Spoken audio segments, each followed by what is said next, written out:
কক্সবাজারের সমুদ্র সৈকতে গোসল করতে নেমে আবারও ভেসে গেছে দুই পর্যটকের মধ্যে ইয়াসিন খান নামে একজনের মরদেহ উদ্ধার করা হয়েছে, তবে নিখোঁজ রয়েছে ইব্রাহিম খান। বুধবার 2:30টার দিকে সৈকতের জল তরঙ্গ এলাকায় ঘটনা ঘটে। বিচকর্মীরা জানান, দুপুরে সমুদ্রে গোসল করতে নামেন তারা। এই সময় স্রোতের টানে ইয়াসিন ও ইব্রাহিম খান ভেসে যান। তাৎক্ষণিক লাইফগার্ড কর্মীরা ইয়াসিনকে উদ্ধার করে হাসপাতালে নিয়ে গেলেও বাঁচানো যায়নি। তবে ইব্রাহিম খানের এখনও খোঁজ মেলেনি। তাদের দুজনই ঢাকার কুড়িল এলাকার বাসিন্দা।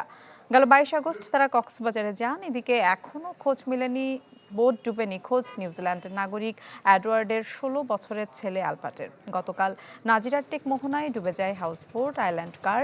এ ঘটনায় এডওয়ার্ড, তার স্ত্রী ও এক সন্তানকে জীবিত উদ্ধার করা সম্ভব হয়।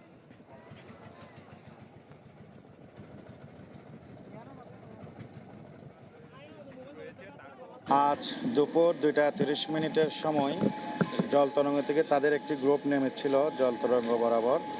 ওই নামার পর তাদের দুজন ভেসে যাওয়ার সময় তারা যখন খবর দেয় যে, তখন আমাদের এখানে লাইফগার্ড এবং বিচকর্মীরা দ্রুত গিয়ে একজনকে উদ্ধার করে নিয়ে আসার সময় তারা বলে আরেকজন রয়েছেন। তো আরেকজনকে আমরা উদ্ধার কাজ চলতেছে এবং ওনাকে দ্রুত হসপিটালে পাঠানো হয়। হসপিটাল নিয়ে আসলে ডাক্তার ওনাকে মৃত ঘোষণা করেন। আর যিনি নিখোঁজ রয়েছেন উনি এখনও আমরা উদ্ধার কাজ চালাচ্ছি।